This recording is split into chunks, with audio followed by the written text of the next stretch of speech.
శాంతి రాపట్టి. చూడండి ఈరోజు చిన్నగా స్నాక్స్ చేస్తుందండి చిన్నపిల్లలకి.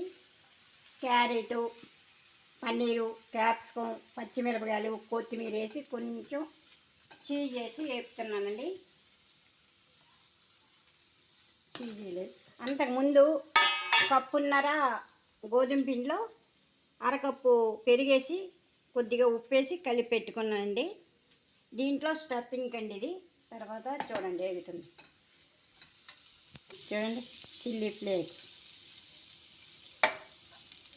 అన్నీ షార్ట్ అయితే వేసుకొని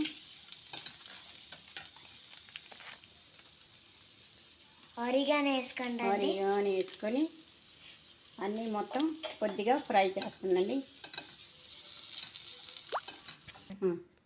చూడండి ఇప్పుడు కలుపుతున్నానండి.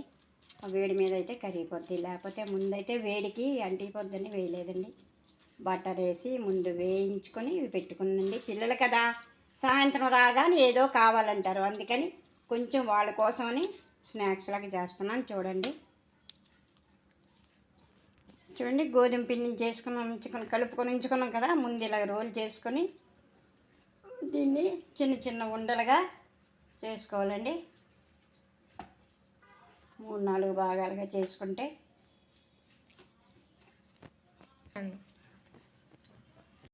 చపాతీ చేసాక పిండి కలిపిన తర్వాత చపాతీ ఇలాగా ఒత్తుకొని కొంచెం గుంటలా చేసుకొని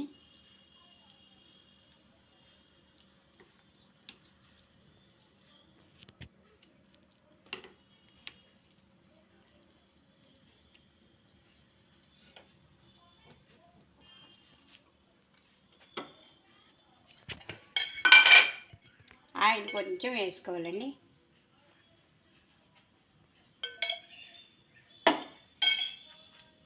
చూడండి ఇలాగ వచ్చిన తర్వాత ఇలా చక్కగా దీన్ని అలాగా మన ఇష్టం అండి. చిన్న సైజు పిల్లలకి చిన్న చిన్నగా, పెద్దవాళ్ళకి పెద్ద పెద్దగా మన ఇష్టం. ఇంకెక్కడి నుంచి ఎలా చేసినా డీప్ ఫ్రై అండి. డీప్ ఫ్రై కాదు, షాలో ఫ్రై. చూడండి ఇలా కాల్చాలి, ఒక్కొక్కటి కాలుతుంది అంతేనండి. అయిన తర్వాత చూపిస్తాను. చూడండి పొయ్యి మీడియం ఫ్లేమ్లో పెట్టుకొని ఇలాగ వేయించుకుంటే ఇలాగ అయితాయండి. లాంగ్ స్టఫింగ్ ఉంటుంది కనుక కొంచెం ఇలాగ బాగా ఉంటాయి. దాంతో సాస్ ముంచుకొని, సాస్ కొద్దిగా ఉంది, సాస్ ముంచుకొని తింటే సూపర్గా ఉంటుందండి. చూడండి, ఒక లైక్ చేయండి, శాంతమ్మ వంటలకి షేర్ చేయండి, సబ్స్క్రైబ్ చేయండి ప్లీజ్. Thank you, bye.